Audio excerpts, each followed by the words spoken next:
Okay, good morning, everybody. I hope everyone is having a remarkable week. I hope things are going well for everyone. Everyone is staying healthy. Please take extra precautionary measures to ensure that you are in a safe place. I believe that we should not be relaxing our caution levels, particularly as we have heard. I don't necessarily, I wouldn't jump and listen to everything the news tells us, but there has been an increase in cases in Harris County. So I think we should be careful. Make sure that when you do it, go out, that you have one of these, right? Make sure that you wear your mask. Make sure You that need to send them to us. Yeah, yes, I do. I need to make sure that you get them. Hopefully, I'll send them out today. Yeah, I would love one. All right. Yeah, me too. You know what? So I'm going to ask everybody, whoever would like, please email me your address, and I will make sure that you get them. If you email them wolbe@torchweb.org, I will send them out to you today. Okay, I'll make it my business to send them out today. And how many you need? Okay, you can also pick what color you want. Yeah, what colors are there? There's blue, there's orange, there's pink, there's there's green, there's gray, there's white. Okay, thank you. Yeah, we're fancy people here. So, so Korach. Who was Korach? What do we learn? What does the Torah want to teach us from Korach? So, I believe like this. If you look at the Torah, we have many rebellions going on in the Torah, all of which Moshe has tremendous patience with. He has patience with the sin of the golden calf. He begs for forgiveness on their behalf. You have the complainers, those who are complaining about the food, and Moshe works and negotiates a deal that they have the slav and they have the meats, and then you have the spies, and you have constantly all of these different rebellions going on, and then you have Korach, and Korach, suddenly Moses loses his patience with them. Korach, what does Moshe say? God, get rid of him, destroy him, knock him out, remove them from the face of this earth. What's the big deal? What's the big deal? So it's a very, very, if we think about it, then we're cautious about understanding this, and we look at the story, we read the words carefully, we'll notice that Korach wasn't just a person asking for equality. That's not what he was doing.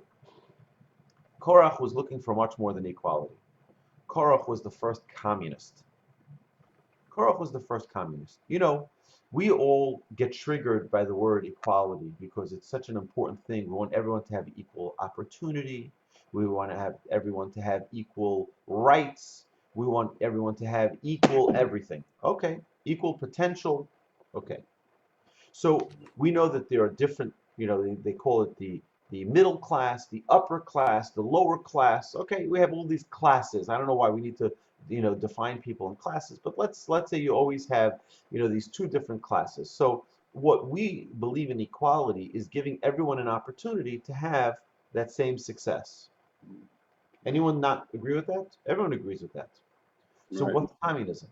Communism is also about equality. And this was Korach's problem. Korach didn't only want equality, but he wanted a very different type of equality. He wanted a communist form of equality. And that was not by elevating the downtrodden, but that was by pulling down the successful. It's the evil corporations, it's the millionaires and billionaires, it's all of those that we need to tax more, we need to take away their money, we need to take away their success because we're already labeling them evil in our political culture that we're in today. We're labeling people as evil because they're successful. What did they do wrong? Right? Oh, because there are other people who want to succeed as well. Okay, so raise them up. Why pull down the people who are successful? That was Korach. If you look at Korach's complaint, right? He gathered his people together and he says to Moshe, he says, we don't need a leader. Why do we need a leader? Right? That means what he was complaining about was not that everyone is righteous and therefore let's raise everyone up. No, I don't like that Moshe is on top. Let's pull Moshe down. Okay? That's communism. It's pulling down the successful. And I think in our culture, it's something we need to be very, very weary of in our world that we're living in, is let's give opportunity to those who are downtrodden. Let's give opportunity to those who are less fortunate. Let's give them opportunities. But let's not demonize those who are successful. Let's not call names on people and have extra punitive taxing on people who are successful. Okay, I think it's something which we need to think about a lot, in our particularly in our polarized political world, where we see a lot of destruction going on. We see really, and it really is frightening. And I don't have a television at home. I'm not. Well, we hear about it. We hear what's going on. We hear the desecration of landmarks, the desecration of all of these different statues, and it really is a question of what is going on over here. And I hope we're not falling into a category of Korach-like behavior of trying to just pull down those who are successful to level the playing field. Instead, let's do the virtuous thing. Let's do the Abrahamic thing. What did Abraham do? Abraham found the downtrodden, raised them up, right? That is true. If you think about what true liberalism is, that's what it is. It's giving opportunity to every person so that we can raise them up and be successful, not pull down those who are successful. Okay, so let's begin at page 265. And Linda, you're on the left of my screen, so we'll start with you. Read, please, the first two paragraphs. Compounding the difficulty, Korach, son of Yitzhar, son of Korahs, son of Levi, separated himself with Dasan and Aviram, sons of Eliab, and On, son of Peles, the offspring of Reuben. The Torah writes that Dasan and Aviram were among those recruited by Korah to join in his rebellion against Moshe. Rashi tells us that Dasan and Aviram were from the tribe of Reuben, and they resided south of the Mishkan, adjacent to Korah and the family of Korahs. He explains that it was Dasan and Aviram's close proximity to Korah that caused them to become embroiled in the argument, as Chazal state, woe unto the wicked and woe unto his neighbor. Dasan and Aviram are by no means new faces in the Torah. They made their debut in Parsha Shemos when they were fist fighting in Mitzrayim, and in response to Moshe's attempts to end their squabble, they challenged him. Who made you into a leader and judge over us? Will you kill us as you killed the Egyptian? Howard. After that, they continued to cause problems. They informed Pharaoh that Moshe had killed the Egyptian, which compelled Moshe to flee for his life. They blamed Moshe when the work in Egypt became more difficult, and they kept some of their man overnight, despite Moshe's explicit command not to leave over any man until the morning. They were experts at instigating discord. Yet Rashi tells us that if not for the fact that they were neighbors of Korah, they would not have joined Korach's dispute. The Korah writes that every person must contend with two types of Yetzer Hara, one internal and one external. The internal Yetzer Hara can be subdued more easily than the external Yetzer Hara. Dasan and Aviram had the potential to instigate an argument, but it was potential that was born out of their internal Yetzer Hara. In this instance, because they had no personal gain from Korach's dispute, they would have had the ability to overcome their Yetzer Hara. Due to their close proximity to Korah, however, they observed his actions, and their external Yetzer Hara was ignited, so the potential became a reality. Want me to continue or someone else? Ed? Yeah. Thank you. With this insight, we can explain another Pusah. The Torah B'numah exhorts us, do not follow your hearts and eyes after which you stray. Rashi explains that eyes see and hearts covet, and then the body sins. Should the Torah have written, do not follow your eyes and hearts, since first the eyes see, and only then the heart converts? Covets, excuse me. The answer is that there are definitely desires that materialize internally, but most people have the wherewithal to overcome these temptations. Once the eyes perceive temptation, externally, however, that ignites desires that would have otherwise remained dormant. The desires to begin in the heart, as the Pusah indicates, but is only after the eyes see that the heart covets, to the point that it seduces the body to sin. Overcoming our Yetzer Hara is not an easy task, and not being careful regarding that which we see or with whom we associate can greatly compound the difficulty. So what we see here is that our sages are telling us that the challenge that Dassam and Aviram particularly faced was their influence from the outside. Their influence from the outside, they let it come in. And this is going to go to a much broader discussion of the temptation that comes through our eyes into our heart, and then our body goes into action. And we discussed this numerous times. You know, the art of window shopping is enticing the eyes that later draw in the heart, and then we're persuaded to buy things and to desire things that you know, again, there's a whole, there's a, you know, I remember once I was meeting with a rabbi, and he complimented me on my tie. So I said to him, do you want it? He says, no, no, no, no, no. That would be a biblical prohibition of lo tachmod. You shall not covet your neighbor's possessions, right?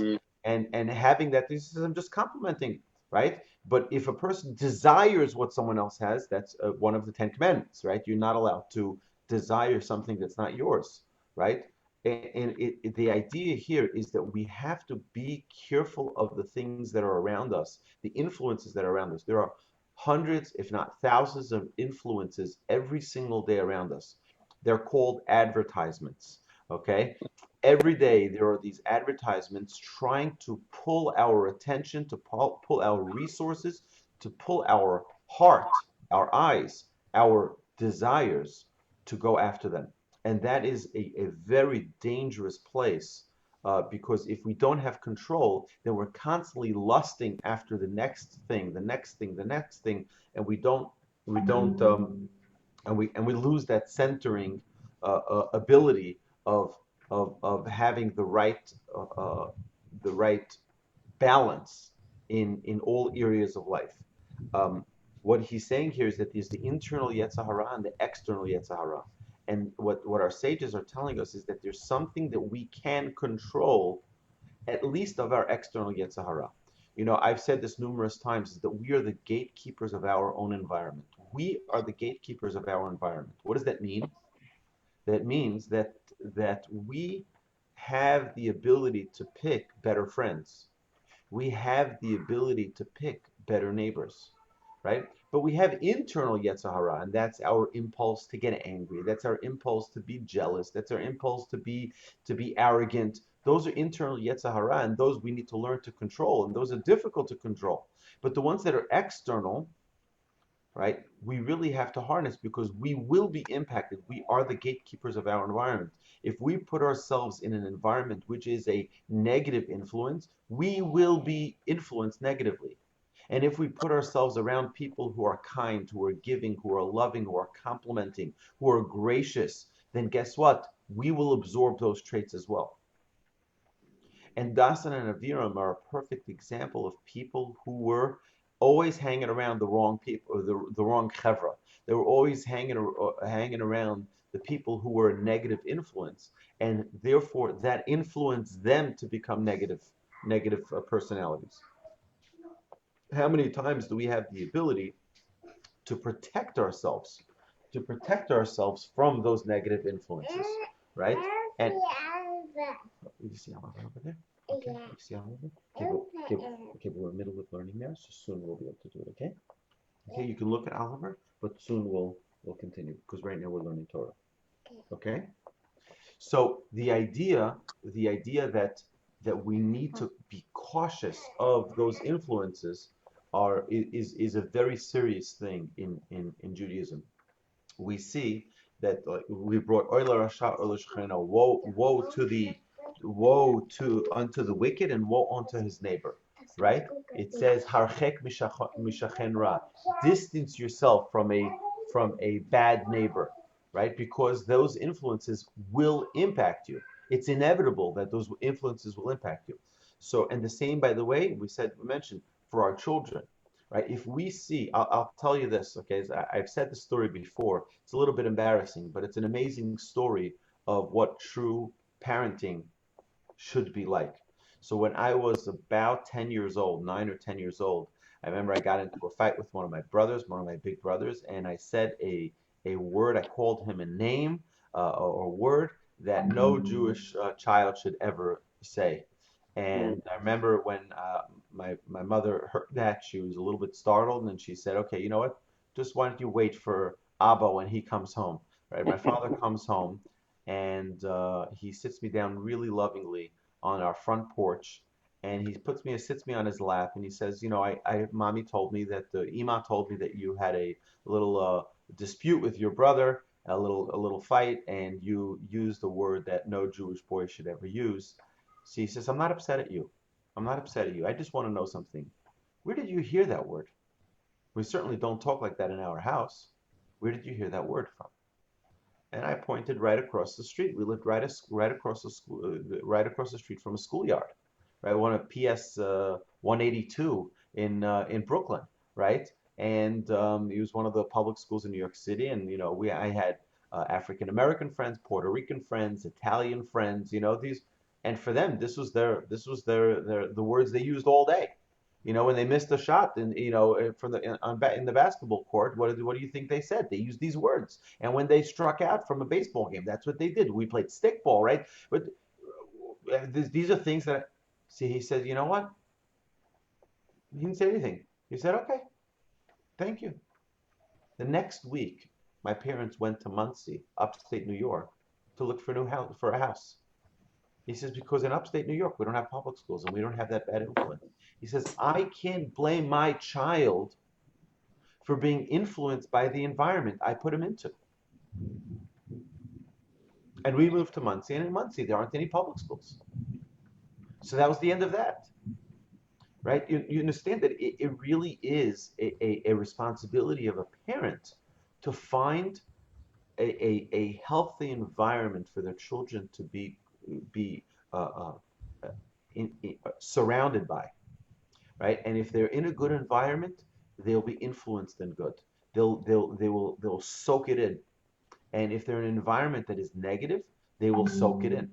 We are sponges that are absorbing our environment constantly. And if we put ourselves among good people, we'll be inspired by good people. If we surround ourselves by, God forbid, people who are negative and bad influences, then we will be inspired by that as well. And it's such a critical responsibility that we have as parents, as individuals, to make sure that we put ourselves among good people. I recently had a friend of mine who was telling me that he was, he gets together with all of his buddies, and obviously this is not Corona, approved, but they get together. But he realized that they're a negative influence. They're always talking down about other people. What should I do? So I said, you have a choice to make. If you don't want to become like them, you better not hang out with them, right? You will become exactly that. It's just a matter of time if you don't distance yourself, right? So, so what do people say? Why does the Torah need to be so extreme? It's just be there and teach yourself not to be influenced. Well, that's the reality of life. we are absorbing our culture constantly. And we need to remember that. We need to remember you can't expect your children to be in an environment and not be influenced by that environment. They will be influenced. There's no such thing, right? We see this with Dasan and Aviram. You see this with, my grandfather would say that there were many, many great rabbis who left Europe during the Holocaust, who went to Sweden, where he was. He also left Germany. He actually was in Poland in Yeshiva in the Mir, and he had to find someplace to leave to, right? Because Poland was being invaded by the Germans. So he went to Sweden during the Holocaust, and he was able to secure thousands of visas for people from people in the United States who would send money to Sweden, and he was able to purchase visas for people and saving thousands of people who were going to be persecuted and murdered by the Germans. He was able to get them visas to leave wherever they were, and he was able to do it from a neutral Sweden. He was able to get them those visas. So my grandfather said, I wasn't the biggest rabbi there. My grandfather, we became a pretty big deal, right? But he said he went there. He was young. He was 23 years old, 24 years old. He was there for 8 years. 8 years he was there. And he felt that his greatest growth in his life was there. On the contrary to that, there were rabbis who were far superior to my grandfather, who came to Sweden and in no time lost all of their faith. They lost all of their religiosity. They lost it all. They completely became absorbed in their environment, in the Sweden secular culture, and in no time it was gone. Right? If a person doesn't keep themselves immersed in a positive environment, that we become a product of our environment. And it's a dangerous thing if we don't use precaution in our day-to-day life. Okay, so let's continue here. We are going to continue on. I have a couple of questions. Sure. Of course, right? Yeah. If I, in reading this, two things always struck me. One, I read, I don't remember who it was, said that one of the problems with the rebellion was that they wanted power. Korah was a Levite, and he wanted, Aaron's job. The other two were Reuben's kids, and they felt that since they were, the first from the firstborn, that they should have power too. So it wasn't only that, they wanted to pull everybody down, is that they actually wanted to bring themselves up. Okay, so we, of course, that you don't have people today in our political sphere who will directly say we want to pull the. We actually have some people who do say that, right? They say that the evil 1%, right? What are evil, right? The evil corporations. What's evil about corporations? They employ thousands and hundreds of thousands of people. What's evil about them, right? No, because they have more money than we do. We have to take it away. We have to tax them more, right? Of course, they're not going to say it in a way of most wouldn't. At least those who are strategic and careful won't use that kind of language. But you do have, sadly, some who say, yes, they're evil and they're terrible and we have to take it away from them. Okay? So there are some who say it outright. But most won't. And instead they'll use it, well, we want opportunity, we want this, right? Of course they're going to say we're from the tribe of, but if you look at the verse, and if you like, I'll get the Chumash.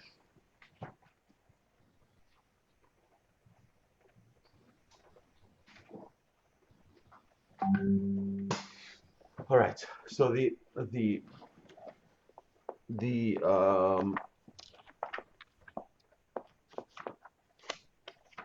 the verse says as follows in our Parsha.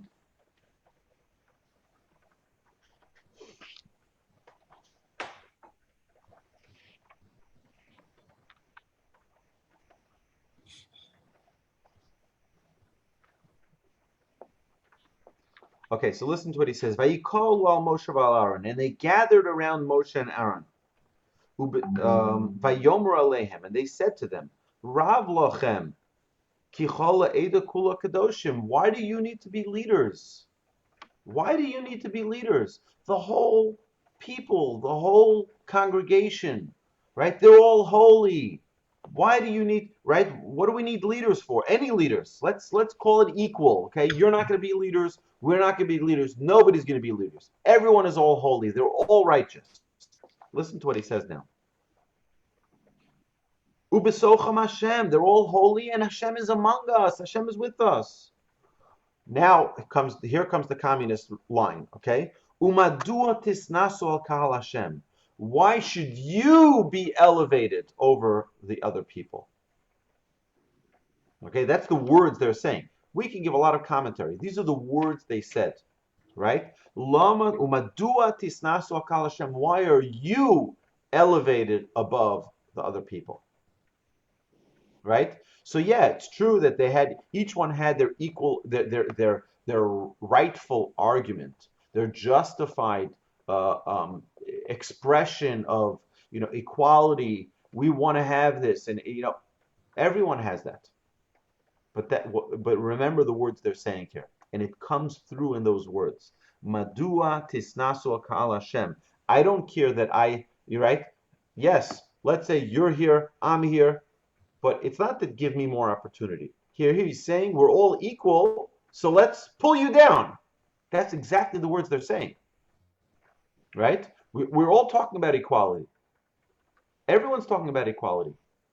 But there's two forms of equality. It's either raise up the downtrodden or pull down the successful. And that's exactly what they're saying here in these words.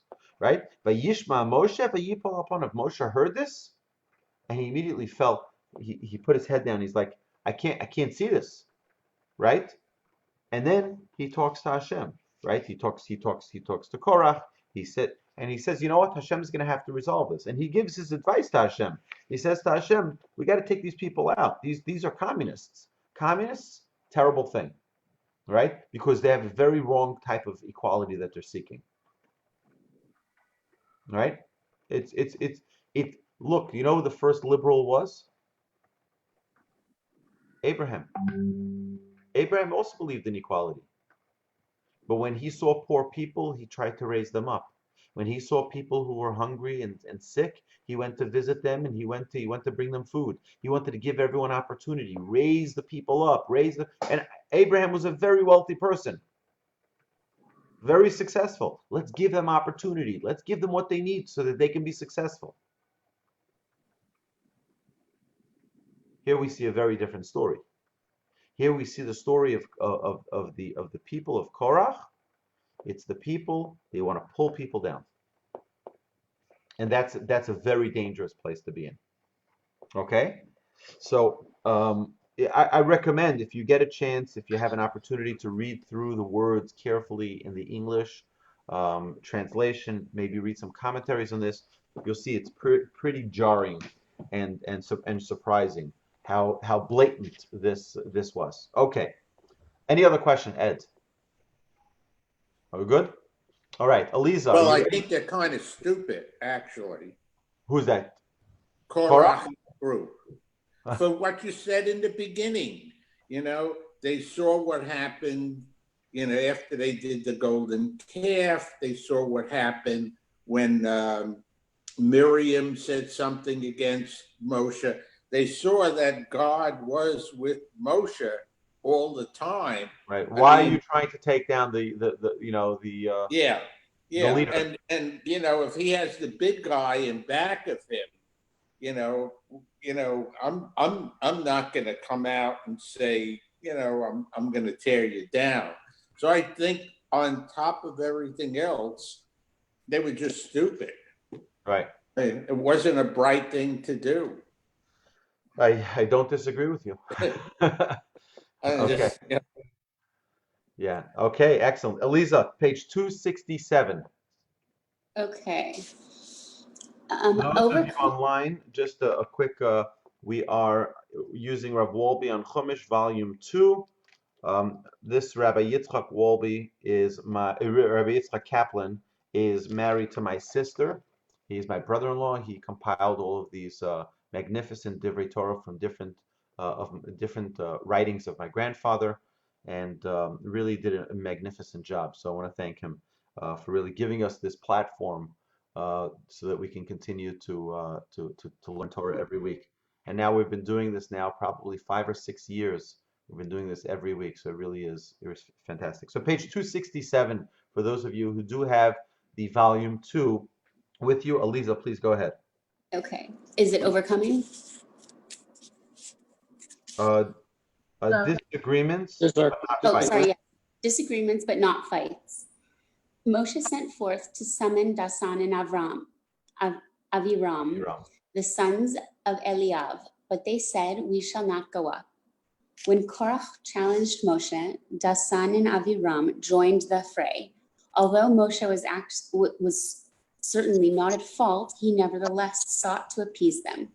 To this end, he sent a messenger to Dasan and Aviram, requesting that they appear before him. Rashi cites the Midrash, which deduces from Moshe's conduct that one should not maintain an argument, for which we see that Moshe sent for them in order to make peace. It is clear from Rashi that not maintaining an argument does not simply mean that one doesn't fight. It means that one should not make positive attempts to achieve peace. So one should. Oh, okay. Yes. Moshe could have ignored Dasan and Aviram, but instead he tried to initiate a meeting in order to placate them. Although, okay. Joan, you want to unmute?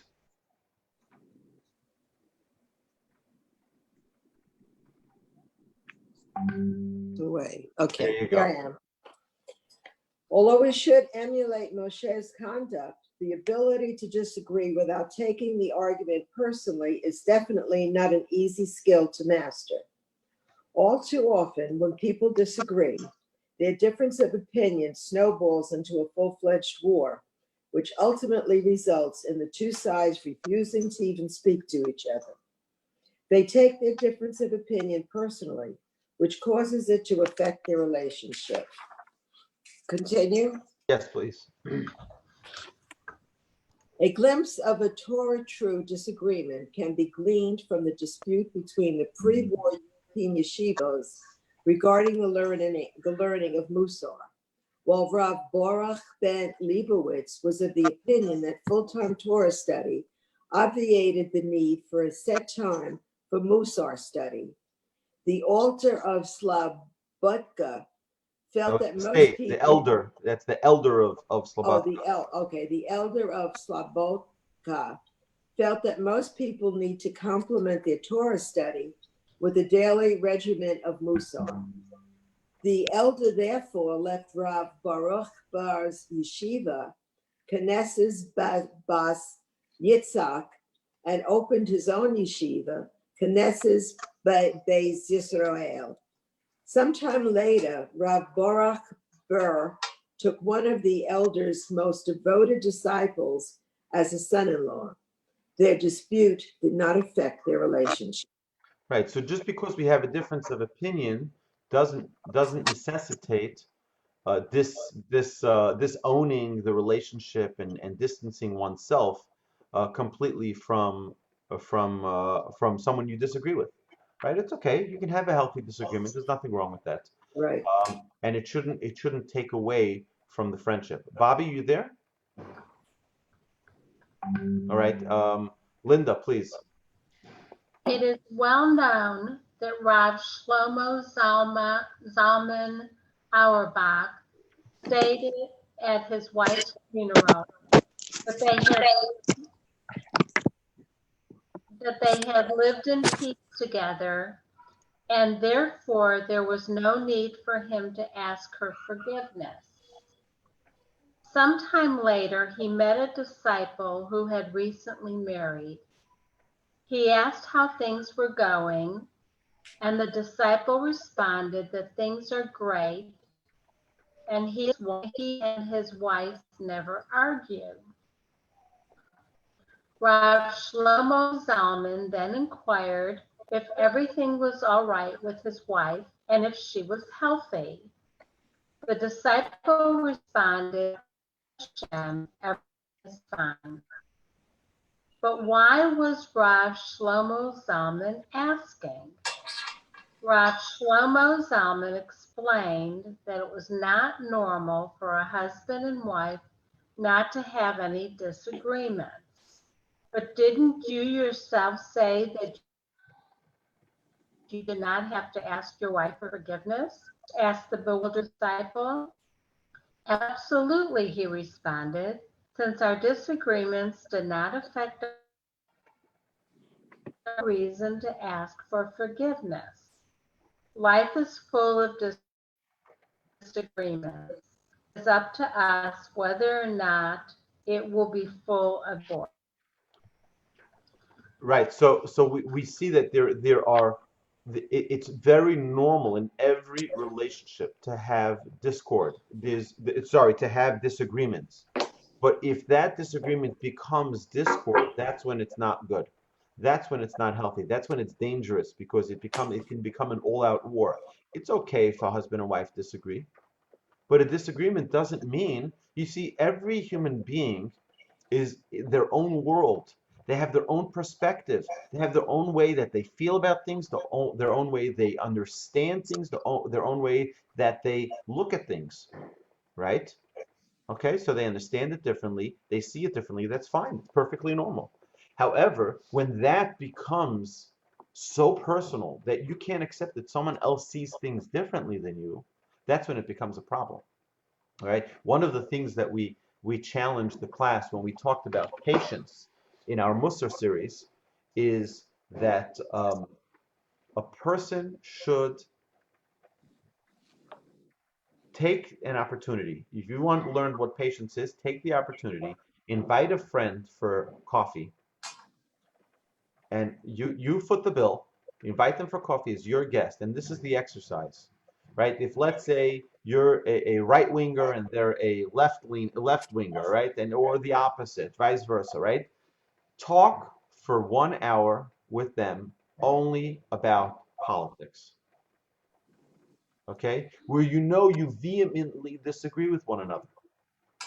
And go in with the preparation that you're not going to get angry, that you're just going to tolerate differences. It's okay to disagree. It's okay to have a different perspective. Nothing is going to happen if you now have a revelation of what their opinion is on one matter or another matter, on gun control or abortion or whatever. It doesn't make a difference. Everybody can have their opinion. It's perfectly okay. The problem is that we're living in a world where everything is customized and everything has to be my way. And if God forbid they didn't put enough caramel in my chocolates, in my hot chocolate that I ordered, to be at this and this temperature at Starbucks, then I go crazy. Everything needs to be perfect. It's okay. Not everyone has to agree with you. Not everyone has to see the world the way you see it. It's okay. And that it's a problem. It's a problem when we live in a world where everything is manicured perfectly, that we have to have it my way. So then we feel like everybody needs to see things the way I see it, and everybody needs to agree with me as well. It's a very dangerous world when everything is circling around the way we see it, and that's the only way things can be seen. Or right, we need to be ready to accept the differences of opinion, the differences of perspective. It's a very healthy, normal thing. Now, Moshe, when we go back to Korah, we go back to that. There are some times that there shouldn't be tolerance. We see that Moshe had tremendous tolerance. Again, with the people of all of the complainers, all of the difficult situations the Jewish people faced from leaving Egypt being in the desert, all of those challenges, Moshe was begging on their behalf for forgiveness. Comes KORACH, that's where it stopped. Right? That's where it stops. Right? And we have to realize that it is okay to have a difference of opinion. Right? It's okay for people to see things differently than the way we do. On the contrary, even more, if we are able to harness that and learn to appreciate those differences, we'll live such a rich life, because we're able to put people in a room, have a constructive discussion about different opinions, and it doesn't mean we have to change our opinion one bit, right? But we can get a full flavor of this world by allowing other opinions in. It could be such a beautiful, harmonious world if we just accepted the differences of opinion. All right, let's do one more quickly, and we're going to jump to Bobby. Bobby, we missed you before, so we're on page 269. If you can read from the top over there. Unmute. Yeah, unmute, that's right. Sorry. Warding off catastrophe. After the demise of Korah and his followers, the Torah tells us that Bnei Israel criticized Moshe and Aaron and held them responsible for the death of the 250 people who were consumed by fire when they offered the Korahs. In response to this contemptible behavior, Hashem tells Moshe, "Remove yourself from within the midst of this congregation, and I will annihilate them in a moment." The Rambam questions the need for Moshe's separation. The omnipotent certainly has the ability to wipe out an entire group of people while sparing certain individuals among them, just as he wiped out the firstborns of Mitzrayim and left the other Egyptians alive. If so, why was it necessary for Moshe to distance himself from those around him when Hashem could just as well have killed them and left Moshe alive? Good question. It's a very good question. Howard, please continue. The Ramban answers. The Ramban answers that once Hashem's wrath had been inflamed, everyone present would have been killed unless a miracle occurred to save those who deserved to be spared. Alternatively, Hashem wished to honor the tzaddikim by letting everyone know that he would not mete out a punishment as long as the tzaddikim were standing amid the mass. The Ramban asserts that either way, Hashem's intention in notifying Moshe Rabbeinu of his plans was to convey to him that Bnei Israel desperately needed divine mercy and pardon, and that he had the power to prevent this catastrophe if he would intercede with prayer. That means the fact that Moshe knew about this, right? Why would God even tell him his intention? Because when God gives us an indication of what's about to happen, it means you have the ability to intervene here. You have the ability as a leader to pray on behalf of the people, right? I mean, if you are privy to something, that means God says you can intervene here on behalf of the situation. Otherwise, God wouldn't share that piece of information with you. All right, Howard, continue, please. I'm sorry. It's all right. There's another place where we find a similar intention behind Hashem's words. After Bnei Israel sinned with the golden calf, Hashem told Moshe, "And now let go of me, and my anger will flare up against them, and I will destroy them." Rashi comments that we don't find that Moshe was holding on to Hashem. So what was Hashem asking of Moshe? Rashi explains that he was letting Moshe know that he could hold on to Hashem if he would pray on Bnei Yisrael's behalf. He would be able to avert the impending catastrophe. Terrific. Ed. Hashem desires all tefillos that are offered on behalf of Bnei Israel or in a time of need. They are our protection against strict judgment.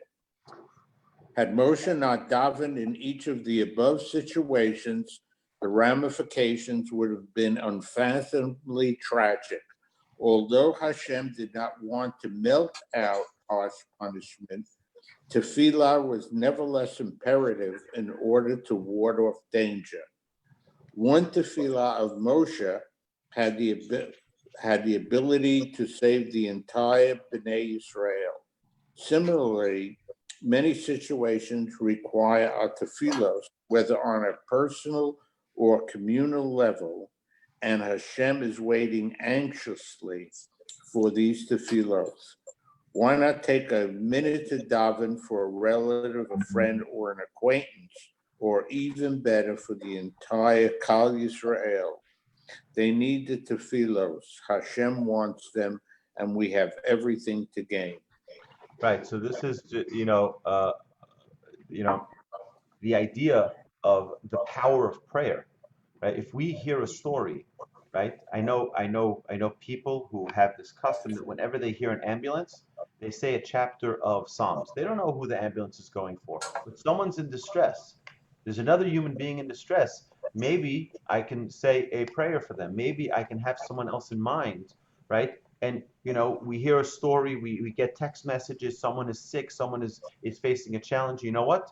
Maybe we can just open up our hearts, say a prayer. And it doesn't have to be verses from Psalms. We can just open up, Hashem, please help whoever this person is that's sick, right? I may not know them, but someone shared it on my chat or whatever. Hashem, please help them. Hashem, give them the assistance they need, right? A total stranger out in Houston, Texas can save a person out in England, right? Who's facing, right? Because what you're doing is you're pulling the strings of heaven, saying, please give assistance to this individual, help this person out. And Hashem loves those prayers. Hashem loves those requests from us.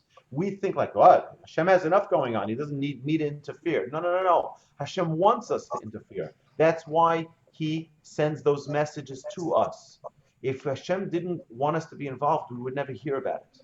But Hashem is telling us, getting these messages to us so that we can influence the outcome. So that we can, and that's what Hashem was doing with Moshe here. Hashem was giving Moshe the tools, right? He was giving him the message so that he can influence change.